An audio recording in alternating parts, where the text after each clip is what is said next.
taking notes from nobody. Jaylen Brown. Your superstars have off games. Follow us on social media at Celtics Talk Weekly. How's it going, everyone? And welcome in to another episode of the Celtics Talk Weekly. I am your host, Robbie Tayan. I am with my co-host, Ian Angelo, and we got a very exciting and special guest. Ian, it's been a minute since we've had a special guest, it feels like. I think JJ was our last one. I think JJ was the last one, yeah. Yeah, so we got Jack Bienvenue. I hope I nailed that name. Pretty good. Right. There we go. So we got a lot to talk about this episode, a lot of fun things. But before we get started, I got to shout out Buzzsprout, who is the sponsor of this episode. Buzzsprout is a podcast directory where you can upload and submit your podcast to all the great spots such as Apple Podcasts, Google Podcasts, Spotify, and many, many more. We use them here over at Celtics Talk Weekly. And on your second paid invoice, if you use the link in our bio, you get $25 off to Amazon. Nice little incentive there to get started and start up a podcast. Guys, let's get right into it, right? Something I want to talk about here, Jack, it's the obvious, right? If you don't know who he is, I'm sure you've seen him at some point on your phone, on social media, for the legendary, the infamous, the historic, I want to call it, 2022 Celtics banner tattoo, right? So I gotta ask, what was your when did this happen? Like your thought process to I'm gonna get this tattoo. Right. So it was in March 21st, the official date I got it, and of this past season, obviously. And it was really I didn't go into that day expecting to get it. The whole thought process kind of happened literally within a 30-minute span of 2:15 in math to the end of the day at 2:45. So it was a whole thought process. That was of course it was March of senior year, so we weren't doing math. So it's like we were just talking about other random stuff. So and that just happened to come out with my friends, that idea of that tattoo, and I really didn't expect it to become a reality when it first got brought up. Yeah. Like you were just saying that I would be the guy to do that, and I said, well, what if I did? And my buddies called me crazy, and part of the reason I did it just to prove them wrong that I would do it, So yeah. So when you go to the game, you go to a Celtics game, and you check your phone, and you see it all over ESPN.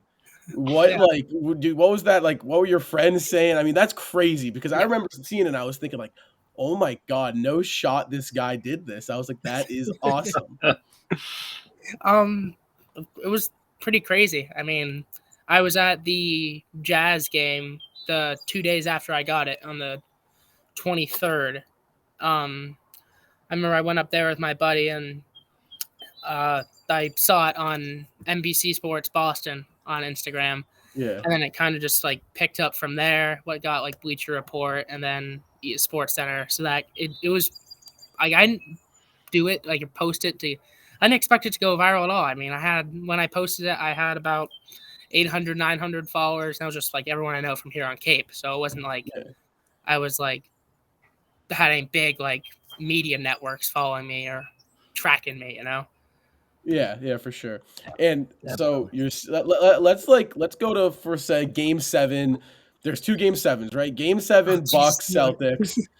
I gotta ask, how you must have been sweating. You must have been how was the stress throughout the playoffs? I think this man right here, Ian, saw me at my absolute lowest this postseason, besides the finals loss at Game 5, the Bucks series. We went to that game together. It was so bad. And that was just brutal because obviously I still kept hope, but I don't think any of us would be lying when we said it might have been a little hard too at times after that game. Yeah. It was just such a deflating loss, and it's a loss that's tough to bounce back from, especially 2 times in a row against the defending champs and probably the best player in the league. So it's but dude, it made every win just that much sweeter and made every Game 7 that much more nerve-wracking.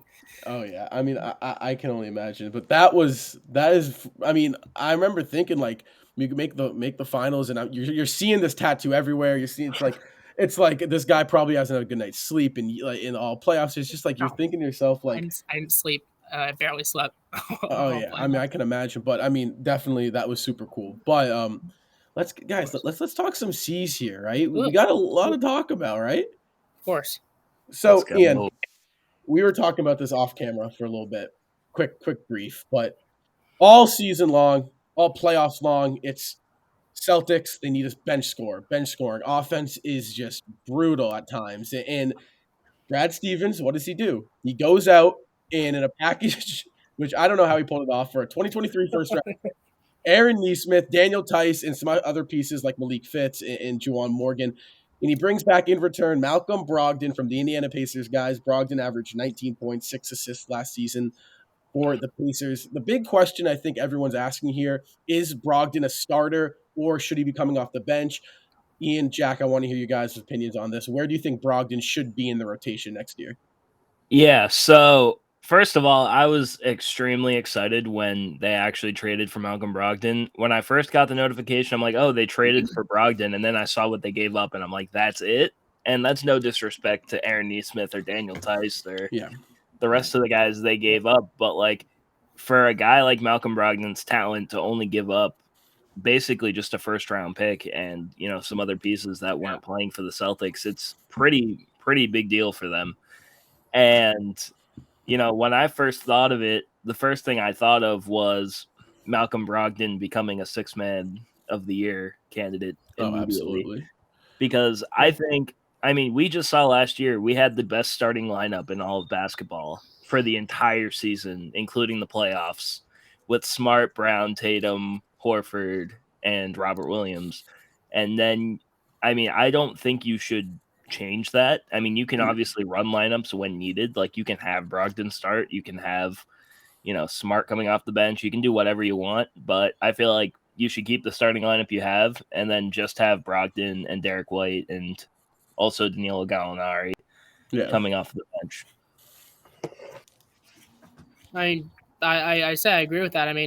Big thing is like we just had a finals run. It's like, and the chemistry is you don't want to break that up like right after you had a special run like that. And for all the people saying like we need a true point guard and we can't win without a true point guard, it's like we just made it to the finals without a true point guard.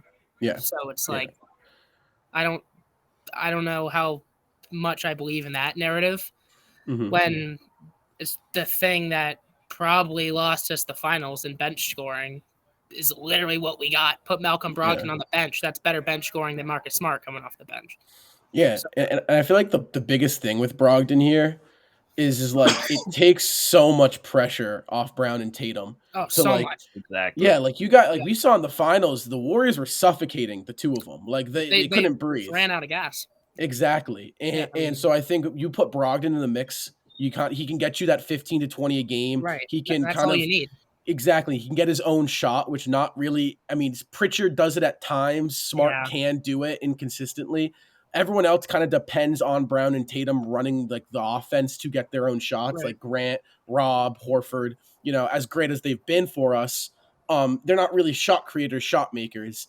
So I think like not even Brogdon, but we got another guy, Danilo Gallinari. That's another guy like just defensively, you're losing some stuff in Gallo, but what you get back in offense, that little shot creating, great 3-point shooter. He can get you right around 8 to 10, I think, a game next year.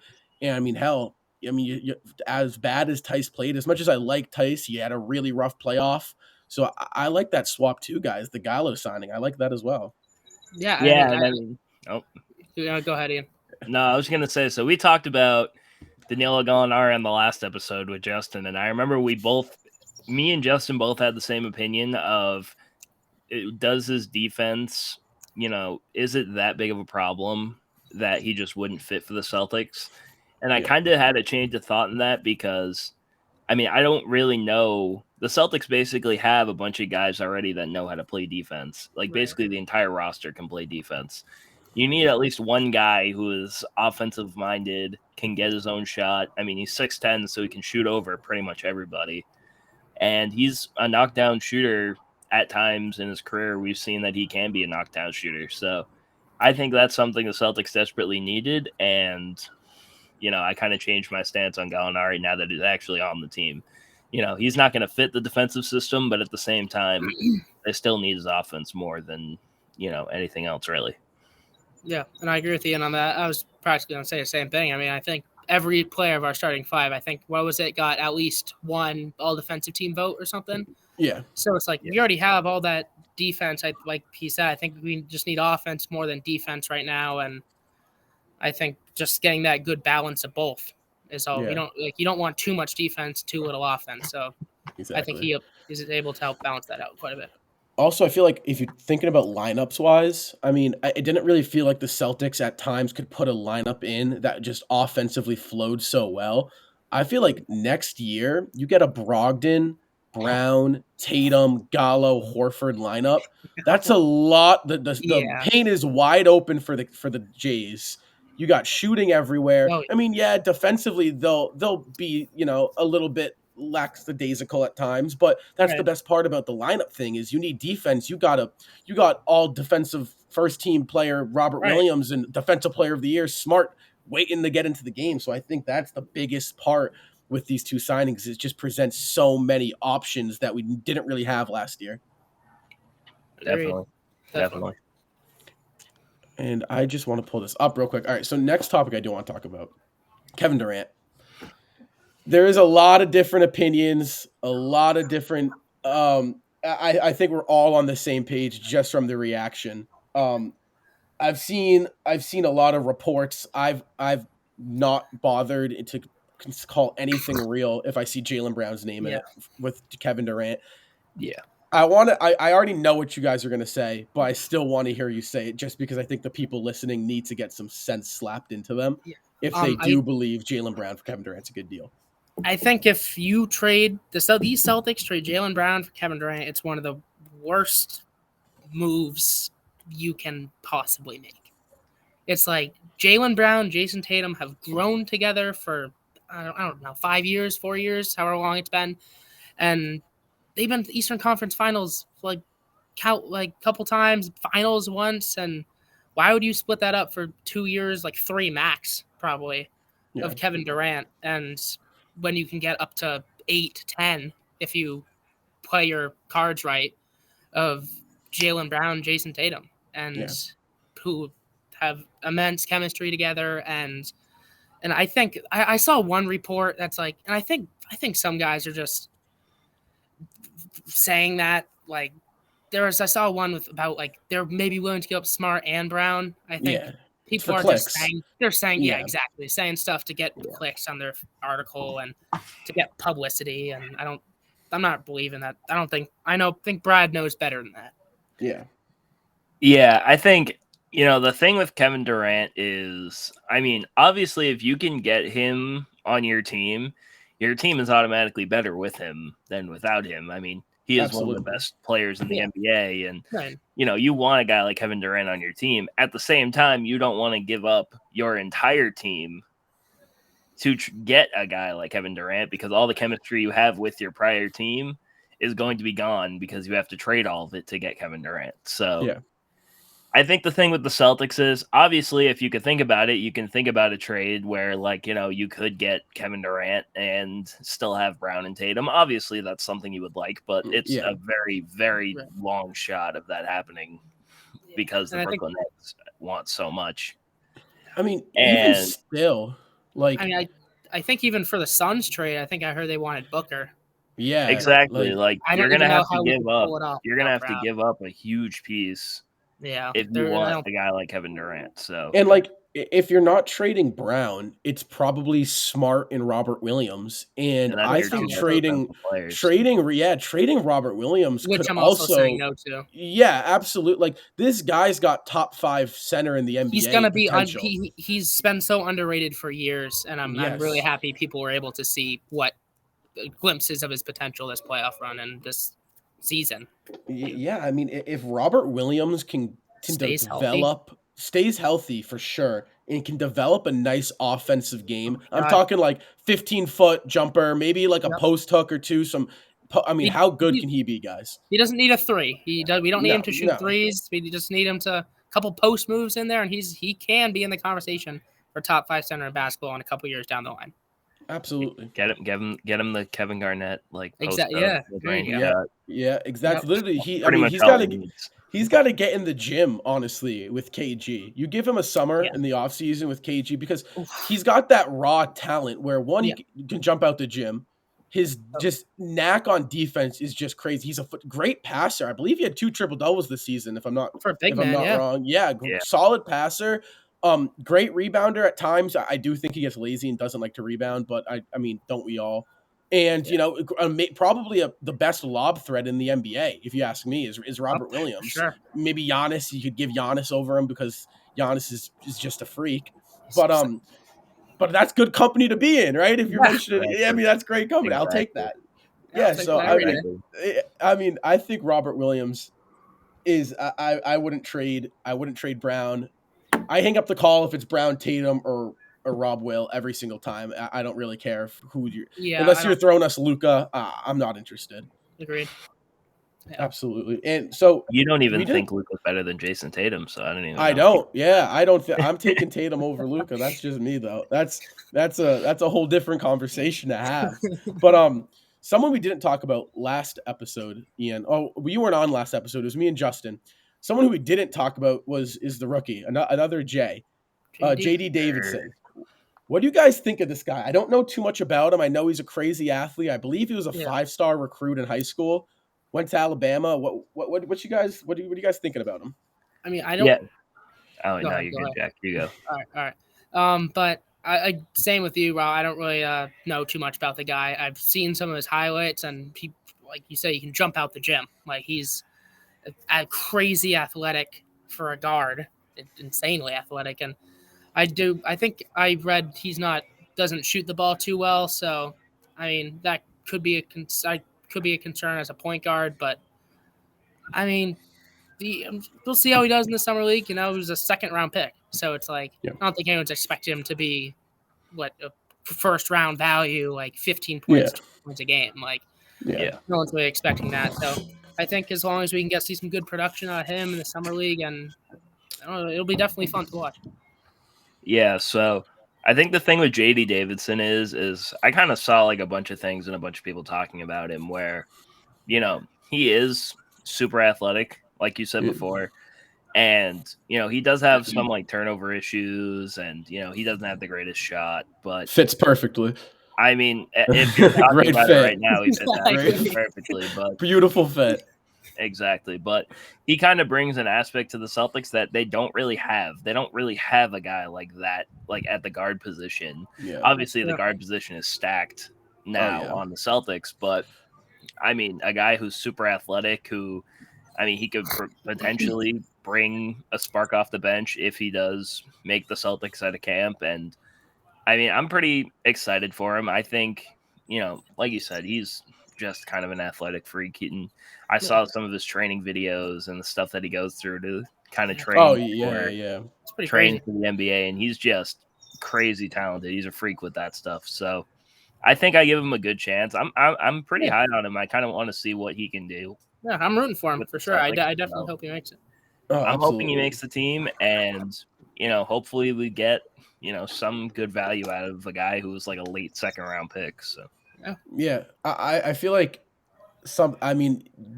I haven't been high on Peyton Pritchard like all season. That's been my one thing, just because like the dude's a flamethrower at times, but when he's not doing that, it's like, what really is he bringing to the game? And I loved him in the Bucks series. I thought he was awesome in the Bucks series. And then him and Grant kind of like fizzled out. So like, I wouldn't hate the idea of this guy, JD, comes in and he's if you're an athlete, you can play defense if you try. Maybe I'm not saying it's gonna happen, but maybe we slot him in for Pritchard in a year or two. But like, you never know. I like the pick. I mean, I would, now looking back at it, would like to go on center because we don't really have a backup big man yet. But I mean, I trust Brad Stevens with everything I got right now, how well he's been doing. So, I like the pick. Another thing I saw about JD Davidson was that he went to Alabama, but the Alabama coaching staff really didn't, do much for his development. Yeah. Like, he was a 5-star going into Alabama, but the coaching staff really wasn't the coaching staff that he needed. I feel like Ime Udoka could get something out of him because he's been able to get something out of every player that seems look what he did with Grant. Look what he did with Grant. Exactly. He turned Grant Williams into, one of the best 3-and-D guys in the league. So I mean, if you go back to last summer's podcasts, Ian, we were so last summer, Jack. Joke. It was a running joke on here. It was Grant Williams because I hated him. I'm not him, but his sophomore season was rough. I think I showed Ian. There's this video that I have on my phone. I think I've showed this Ian before at one of the games we've been to, but I was like down by the tunnel and everything at one of the Celtics games. And I was like high-fiving all the guys as they're coming in. And I'm just like standing there and I was like, what's up, JT, JB? And Grant comes walking up to me. It's at the beginning of the season when I still just despise the guy. Yeah. And he comes up and he comes to high-five me. I pull my hand away and I go, Grant, not you. Oh, my Lord. That's great. Yeah, dude, because – that was Rob's level of hatred for him. So I didn't hate the guy, but like it was frustration with him because like it was just like his rookie year as a player. Yes, it was like, his rookie season was his bubble was great. His bubble, like the dude was balling in the bubble, and I just sat back. I was like, great pick. I don't know what happened. A sophomore slump comes around, and you're thinking, like, come on, like I know you got something in you, Grant. He's making these careless turnovers. I remember he used to. I mean, he still kind of does it, but I mean, not really. He would try to like go into the post and like make something happen off the dribble. And you're just like, Grant, like that's not who you are. The dude gets in the gym, becomes a 40% 3-point shooter. I mean, if you go back to our last podcast last summer, Ian, we talk about depth with Richardson when we had Schroeder, we got these guys. We never talked about Grant. Grant ended up being probably our best bench piece. Exactly. Yeah. So it's we were hyped about the guys that we signed, but we didn't even really think about Grant Williams becoming what he became. And you have to credit that to, not only him and his work ethic, but the coaching staff that, pushed him to be the best that you can be. So I'm excited to see what Grant Williams does next season because if he was a 40% 3-point shooter, and I mean, he still really wasn't, he's not all the way there yet. So I still think he has another level he can reach.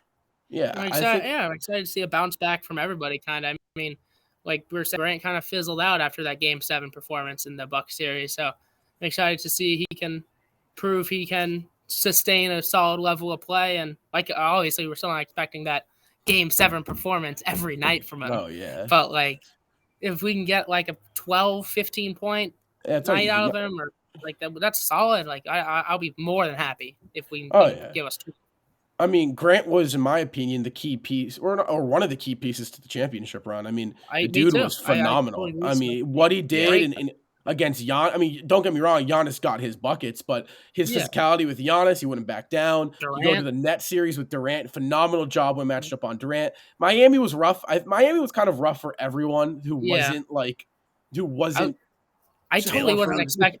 I totally wasn't expecting that series to be as long as it was. To be honest with you. I had Celtics in. It maybe shouldn't have been 7 games. I had 6. I had Celtics in 6 or 5. I forget what I said, but it wasn't 7. Yeah. So it was, I think that's like when you started to see the Celtics fizzle because like their turnaround they had to have. The Warriors were kind of coasting all year. They were kind of banged up. They had in the playoffs. Too, they got to kind of coast. Boston, on the other hand, right? This is something I don't want to talk about. Fought 18-21. They had to play their asses off all season long. Right? They play phenomenal basketball. They beat down on Brooklyn. Now you got the defending champs. You got Giannis. And Giannis gives you his I mean, if we're being honest, if they have Middleton, I still think it goes 7 games, but that could go in their favor. If they were healthy. Yeah, absolutely. That goes either way. So, we take Milwaukee, then we head out to Miami. And then Miami was just kind of like, these guys just will not go away. Like they're just tough. They're just tough. And then I think Jimmy Butler single-handedly carried them to a 7th game. Absolutely. Was God. Absolutely. He almost carried them to the finals. I mean, he put up that 3. Oh my gosh. I thought it was going in when he shot it. Oh, I fell to my hands and knees and I said a quick prayer as that shot went up. Please don't let the season end like this. Yeah, but I mean, overall, a phenomenal season. And I'm super happy. I think there was 2 directions this offseason could have gone. with Brad, and I think it was either you go for a superstar and you add a third piece like a Bradley Beal perhaps to Tatum and Brown, or you keep your core. You don't trade Smart, you don't trade White, you don't trade Grant. You keep your core and you just add and reload.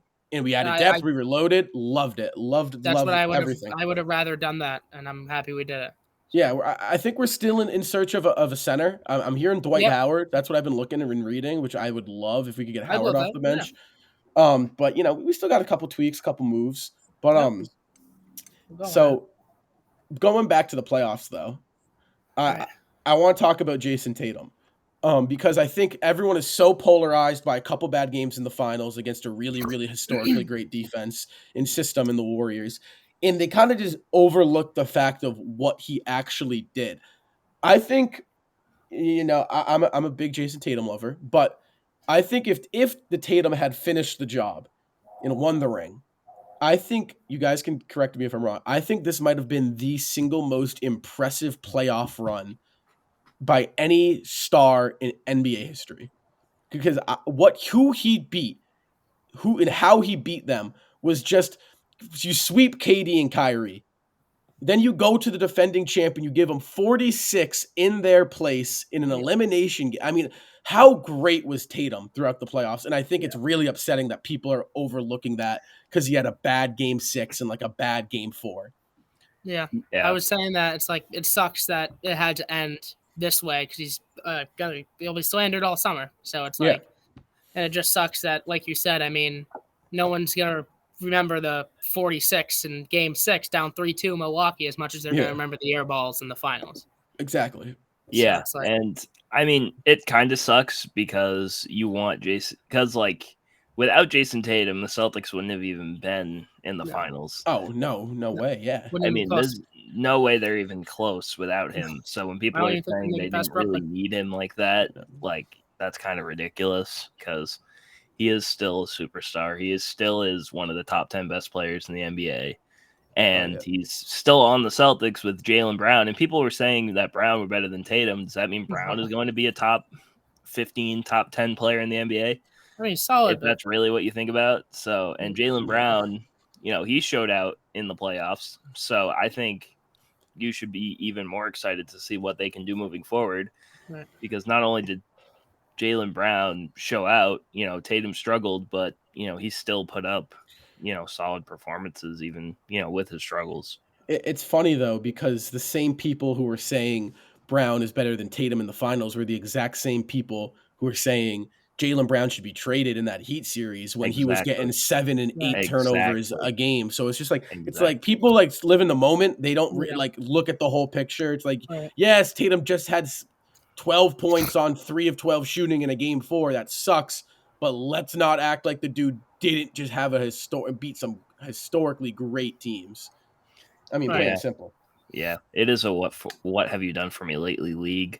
Yeah. Though. Yeah. So, it always is tough to not. The Celtics fans will know what Jason Tatum did in this playoff run and how they got there, but over time, everyone's just going to see Jason Tatum played bad in the finals, and that was the reason why they lost. Oh, absolutely.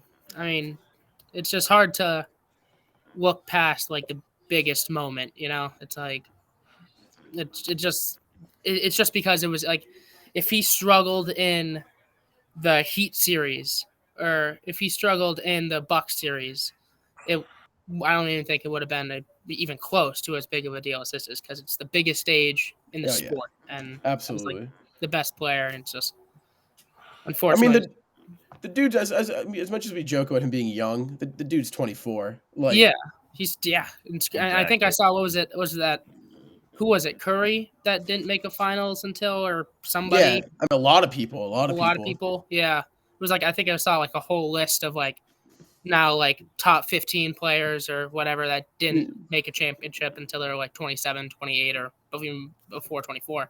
Yeah. So I mean, it's pretty impressive in itself. Oh, yeah. You told me in January. I mean, how many times have we said this? You told me in January we're sitting in the game. We go take the Warriors to 6 games in the NBA Finals. Dude, I would have called you insane. I would have called you crazy. Absolutely. I would have not listened to you, man. Exactly. Yeah. And all right. I mean, they're primed for another playoff run this year. Oh, absolutely. Absolutely. Yeah, well, dude, I'm so excited for it. This is So this is kind of like the last segment. It plays into next year. So I'm going to ask you guys, I'm going to name off the key rotational players, and I want you guys to give me one thing that you want to see them improve or an achievement. So like Jaylen Brown, you could say all NBA, right? Something like that. Something that you want to see this team take the next step. So when I say Jason Tatum, what do you think needs to happen for Jason Tatum next season for him to have a successful year? I think he needs to find a level of consistency where, because like in the beginning of last season, he struggled, a little bit in the beginning of the year. And, he turned it on at the end of the year. But I think he just needs to, continue to improve and play at a high level the entire season, to solidify himself as not only a top 10 player, but potentially a top 5 player in the NBA. I think that's what you need to see from Tatum moving forward, just consistency. I think that's practically it. I don't really know what else he could. I mean, he's a good scorer, obviously. He can pass the ball. He's a good defender, and I think I agree with Ian. I mean, if he can put up solid numbers and all year long and not just have occasional 40-point nights, 35-point nights, if he can drop 25 plus on the regular or even 20, it's and still get those 8+ assists. Yeah. And so when he's struggling, be able to pass the ball and know that you're struggling, or maybe try to get something going. I mean, and maybe not. It bothers me when he complains about. Dude, that he needs to stop doing that too. Yeah. He'll stop there, won't get the foul, go like that, be yelling at the ref, and it's like a 4 and 5 going down the other end. Yeah. Just get back. They're not going to switch the call because you yelled at him. Absolutely. I agree. I mean, that's not just him. Everybody does it. Oh, yeah. I mean, it's for sure. It's a stigma around the league. But I agree. Consistency. I would say I want to see him in the real MVP conversation. I want to see him top 3. I think that if he can do that, I'm like, all right, this was an improvement of a year because I think he finished 5th or 6th. So that's what I want to see out of him. All right, so Jaylen Brown. What do you guys want to see out of JB? I got that. I don't want to see him dribble and bounce it off people's legs in the paint.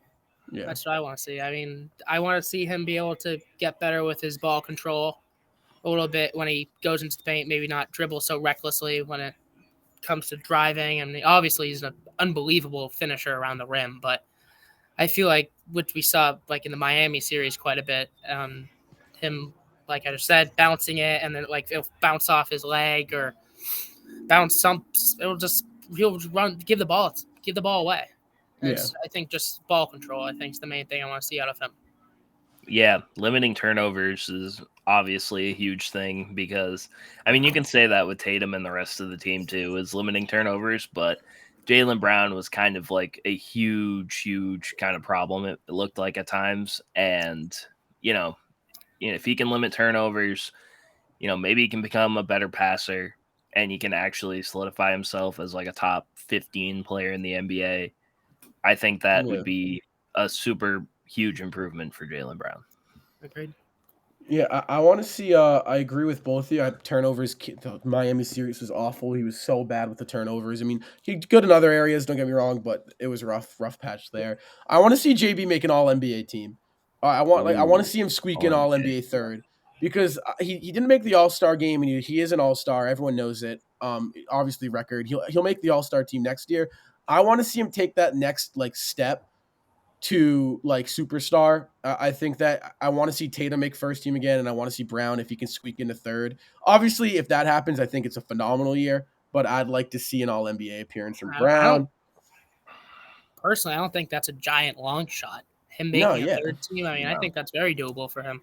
Yeah, I think he's right around top 15 player in the NBA. Yeah, top 15, top 15, 25, that range. And you figure there's probably 3 or 4 guys that go down with an injury in the top 15. I mean, it sucks, but that's usually how the end. Hopefully it's not Brown. Hopefully it's not one of those 3 or 4. But so usually there's 3 spots that are opened up just from injuries, and I think Brown could absolutely. I'd like to see him slide in there. Right. We got a couple more names here. Let's go Robert Williams. What do you guys want to see out of Rob? So we talked about Robert Williams a little earlier, and I kind of want to see some semblance of a mid-range shot, just something of a shot. Yeah. Because he could be so much deadlier, and the Celtics offense could open up so much more if he was able to shoot.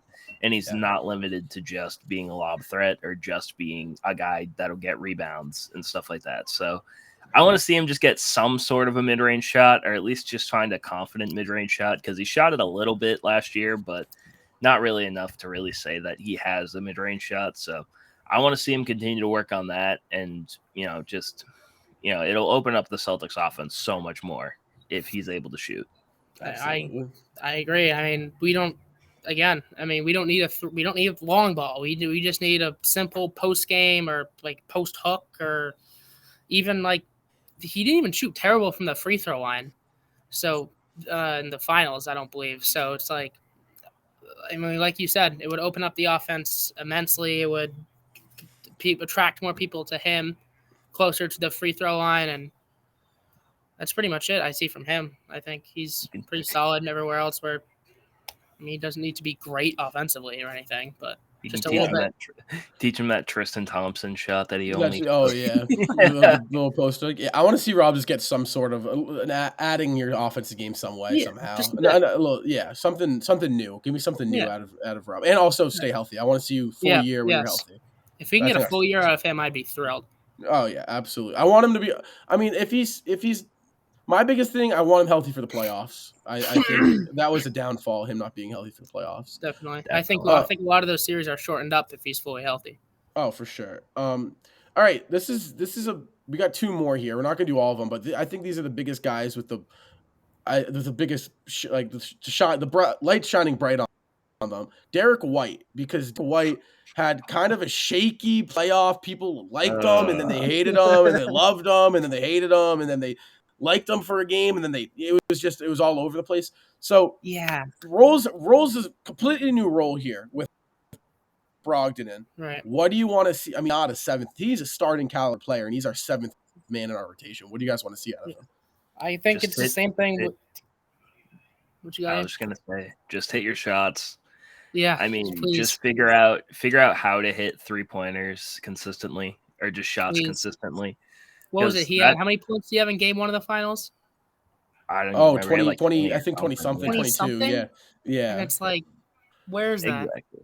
Just find a level of consistency, because his jump shot isn't even that bad. Like, it looks like a fine jump shot.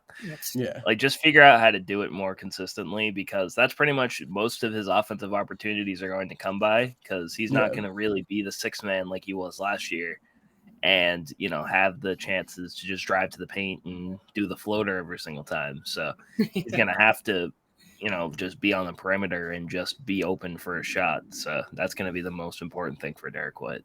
Yeah, totally agreed. Just consistency, man. I mean, like we say, 20, 21, 22 in game one of the finals, then he just totally disappeared. Like, I don't get how that's – if like he doesn't have to – like, again, like he doesn't have to give us that 20 every game now, especially. But it's like, as long as he can give us that consistent just efficiency, and I'm happy. Yeah, I think that he needs a jump shot next year, especially with Brogdon in town. Brogdon's going to be having the ball in his hands, I feel like, more than White will. I would like to see White be able to kind of hover around 35% from three. I think that would be a super successed season for him. Right. And our last player we got here. Derek White's still, he's only been in the NBA for, he's been in the NBA as long as Jason Tatum has been in the NBA, so he still has a little bit of time. Although he's 28, he still has time. Yeah, I know. So they're young, but last player here, before we close out the show, guys, is Marcus Smart, because Smart is second half of the year phenomenal, playoff first round phenomenal. First half of the Bucks series when he was playing, because I believe he missed two of the first 4 games, I think, in the Bucks series. Something, yeah. Good. And then it kind of feel like a switch just flipped with him, and he just did not want to be that point guard that we saw out of him. So what do you want to see out of Smart? New role now. I mean, not new role, but I mean Brogdon's in town, so it's going to be a little bit different for him. Yeah, I mean, it's kind of hard to say what he needs to improve on, because Smart is it's kind of like one of those things where it's like, really, what more can he do? But he just needs to find a way to figure out to just know his role as the true point guard and just because they leave him wide open doesn't mean shoot that it. every single shot. Right. Because we almost lost Game 7 of the Heat series because of him. Marcus Smart kept Took taking the last 5 shots. Oh my God, I was losing my mind. So took the last if 5 Smart, shots. if he can just stay committed to the point guard role, to the facilitator, to the, just the guy that can shoot the ball when he needs to, but doesn't have to be the guy, I think he'll be fine. Right. I think if he can stop being so, I don't think he's bad. I don't know what the word is necessarily, like erratic. I don't know if that's the word. Like sometimes he gets a little out of control, I feel like. Yeah. He'll like kind of take these crazy shots that like you never really expect he's gonna make, and sometimes he'll surprise you and he'll be like, "Oh, sorry for saying you shouldn't shoot that," but it's like, and I agree. If he can just keep facilitating, just know his role in the offense, I think we're set. Yeah, for sure. And I mean, obviously, there's expectations for all these players, but I think those were the 5 with the most, with the biggest expectations, the most to prove. I think is those 5 guys. So yeah, next year should be super entertaining, So super fun. excited. We got summer league starting up in 2 days, so C's yeah, let's basketball's go. back. Sure. We have to talk to Justin about this, Ian, because this is a Justin problem I and know not this us. is It's the summer league. Summer league is Justin's thing. Yeah, so. last year we covered it. We did post game shows. I don't know what we're gonna be doing with that. We're gonna have to check our schedules and stuff like that. But be on the lookout. Follow us on social medias. They're all down below. Go follow Jack on his social medias. They'll also be in the link. They'll be in the bio down below. Thank you guys so much for listening. Jack, thank you so much for coming on and taking the time out of your day to talk some C's. Of course. And we will see you guys on next week's episode, and go C's.